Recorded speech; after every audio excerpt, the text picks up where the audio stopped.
ሰላም እንዴት ናችሁ? ሰላም ናቸው የቤተሰብ? እኔ እግዚአብሔር ይመስገን ሰላም ነኝ። ዛሬ በአዲስ ቪዲዮ መጥቻለሁ። ጨጨብሳ ነው የምንሰራው። ጨጨብሳን ዛሬ ደግሞ ለየት ባለ መንገድ በዚህ ቆንጆ በሆነ መልኩ እንሰራለን። እስከ መጨረሻው አብራችሁኝ ቆዩ። ሁለት አይነት ዱቄት ነው ያዘጋጀሁት። ጤፍ ዱቄትና ፍርኖ ዱቄት ነው የተጠቀምኩት ዛሬ። ቀይ ጤፍ ዱቄት ማለት ነው። እሱን ለየብቻ እናቦካለን። ለየብቻ ነው የምናቦካው። ውሃ አረጋለሁኝ። ቀዝቃዛ ውሃን የተጠቀምኩት። ትንሽ ጨው ብዙ ተጠቃሚ አይደለሁም፣ ብዙ አላረግም። ጨው በትንሹ አድርጌያለሁ እና ስናቦካው እጃችን ላይ እንዳይጣበቅ ትንሽዬ ዘይት ጨምሬያለሁ። ከዛ ቤኪንግ ፓውደር ትንሽ አረጋለሁ። ቤኪንግ ፓውደር መጨመሬ የሚጠቅመን ልስልስ ያደርግልናል። ድርቅ ብሎ አስቸግረንም ማለት ነው ስንጋግረው። እና አቦካዋለሁኝ። አንድ ግማሽ የሻይ ማንኪያ የምትሆን ቤኪንግ ፓውደር ጨምሬያለሁኝ። ከዛ በደንብ አቦካዋለሁኝ። እንደ ሳተቶ እንደምንጋግረው ላላ አላረገውም ዛሬ። ትንሽ ወፈር ያለ ሊጥ ነው የማቦካው። ከእጄ ላይ እስከሚጣበቅ ድረስ በደንብ አሽቼ አቦካዋለሁኝ። ከእጅ እስከሚላቀቅ ድረስ በጣም ድርቅ ያለ ሳይሆን በጣም የሚላላ ሳይሆን መካከለኛ እንደሚታዘዝልኝ አድርጌ አስተካክዬ አቦካዋለሁኝ። በጣም ስላላላብኝ ትንሽዬ ዱቄት በተን አድርጌ ከእጅ ላይ እስከሚላቀቅ አቦካሁት። እሽት አድርጌ አቦካሁት። እንደምታዩት ላላ ያለ ነው። ይኸው እንደዚህ እንዲታዘዝ አድርጌ ላላ ያለ አቦካክ ነው ያቦካሁት። በሌላ እቃ ላይ አደርገውና አሁንም ቀይ ጤፍ ዱቄቱን ደግሞ ለብቻ አቦካዋለሁኝ። ትንሽዬ ውሃ እንደዛው ነው የማቦካው። አንድ አይነት ነው። ትንሽዬ ጨው እና ትንሽ ዘይት። ቀይ ጤፍ ዱቄት ነው የተጠቀምኩት። ሁለቱን አንድ ላይ ነው የምናጋግረው ማለት ነው። ቤኪንግ ፓውደሩንም ትንሽ ጨምሬበታለሁ። ከዛ ቀይ ጤፉን በደንብ አድርጌ አቦካዋለሁኝ። እንደዛው በተመሳሳይ ላላ አድርጌ አቦካዋለሁ። በደንብ አሸሁት። ሽት ነው ያረኩት። ቀይ ጤፍ ለብቻው ያው ፍርክርክ ይላል። በዚህ መልኩ አሸሁት እና አቦካሁት። ሁለቱንም ለየብቻ ካቦካሁት በኋላ ያው እንደምታዩት ሰፊ ጣውላ ካላችሁ እናንተ ጣውላው ላይ፣ እኔ ይሄ ሁልጊዜ መሰራበት ዳቦ ምንም ኩኪስም ስንሰራ እዚህ ላይ ነው የምንሰራው። እሱ ጋር ጠፈጠፍኩት። ከዛ ቀዩን ከላይ ደግሞ ዘርጋ ዘርጋ አድርጌ ላው ላይ አድርጌ እንደምታዩት አንድ ላይ ደራርቤ ሳብ ሳብ አረኩት። እዛ እንጠቀልለዋለን።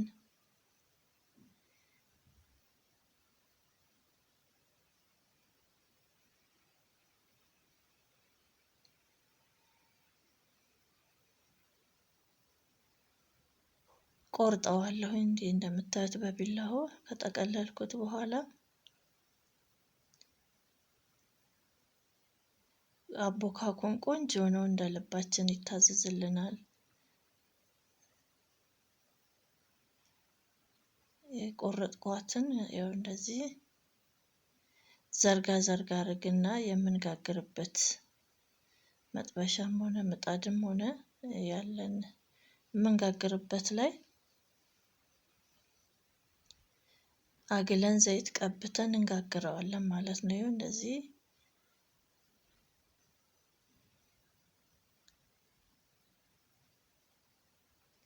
እንደምታዩት ሳብ ሳብ አረኩት፣ ዘረጋሁት። ቆንጆ ነው፣ እንደ ልብ ይታዘዛል፣ በዛ ላይ ያምራል። ቀይ ጤፉን ብቻ ልጆቹን ተመገቡ ብንላቸው ላይመገቡልን ይችላሉ። ግን እንደዚህ አድርገን ደስ ብሏቸው ነው የሚመገቡት። እኔ መጥበሻዬን አግዬ ነበር መጥበሻዬ ላይ ያደረኩት እና እሱ እስከሚበስልልኝ ደግሞ ሌላውን እንደዛው ሌላ የሆነ ነገር ነው የሚመስለው። በጣም ነው የሚያምረው እንደዚህ ሲታይ። ለየብቻ ጋግረንም መቀላቀል እንችላለን። ግን ይሄኛው ዘዴ ደግሞ በጣም ደስ ይላል። በጣም ቆንጆ ነው ሲበላ ራሱ ቂጣው ሲቆራረስ እንዴት እንደሚያምር ጨጨብሳ ራሱ አይመስልም። ይኸው እየበሰለ ነው ቂጣው፣ እየገለበጥኩት ነው። ቆንጆ ሆኖ በስሏል። ሁለተኛውንም አደረኩት። ሁሉንም በዛው በተመሳሳይ አበስላቸዋለሁኝ። በማይዝ መጥበሻ ወይ ሁልጊዜ በምንጋግርበት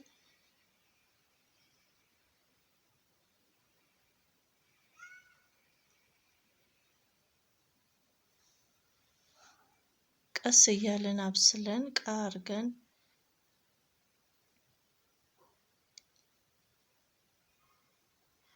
እንዳይቃጠልብንም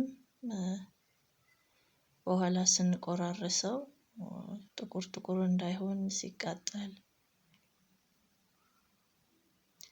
ሌላውንም እንደዛው አድርጌያለሁ። ሁሉንም አበስለዋለሁኝ በዚሁ በተመሳሳይ። ከዛ ቂጣችንን እንቆራርሳለን። ትኩስ ነው እንደምታዩት። ሲቆራረስ ደግሞ በጣም ነው የሚያምረው። ቆንጆ ነው። ጤፍ ለጤናም ቆንጆ ነው። ብዙውን ጊዜ ልጆች እሺ ብለው ላይበሉልን ይችላሉ። ግን በዚህ መልኩ ሲሆን ደግሞ ደስ ብሏቸው ለየት ያለ ይመስላቸዋል። አሰራሩን ዞር አድርገን አሰራሩን እንደዚህ መስራት እንችላለን። ያው እንዲመገቡልን ለአዋቂም ደስ ይላል። ለየት ያለ ነገር ሲሆን ደስ ይላል። ፊኖ ዱቄቱን ብቻውን ከምንሰራ እንደዚህ ወይም ደግሞ ጤፉን ለየብቻ ከምንጋገር እንደዚህ አንድ ላይ እየቀላቀልን መጋገር እንችላለን። በጣም ነው የሚያምረው። በዚህ ባለፈው የተሰራው ቪዲዮ ደግሞ ዳቦ የተሰራል የተጋገረ ወረድ ብላችሁ ከፈለጋችሁ እዩት። ፊኖ ዱቄትና ጤፍ ዱቄት አብሮ አንድ ላይ የተጋገረ ድፎ ዳቦ፣ እሱም በጣም ቆንጆ ነው። የዛሬው ደግሞ ጨጨብሳ ነው። ሌላ መጥበሻ ጥጄ ቅቤን አግላለሁኝ። ከዛ በርበሬ እንጨምራለን።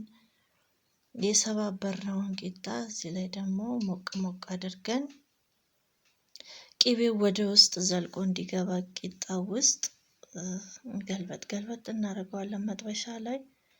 በጣም ቀላል ነው፣ ያምራል። ጨጨብሳን በዚህ መልኩ ስንሰራ ደግሞ ለየት አድርገን ለኛም ደስ ይላል፣ ለተመጋቢውም ቆንጆ ነው። በዛ ላይ ፈጣን ነው። ቆንጆ ቁርስ በዚህ መልኩ የሰንበት ቁርስ የቅዳሜ ሰርተናል ማለት ነው።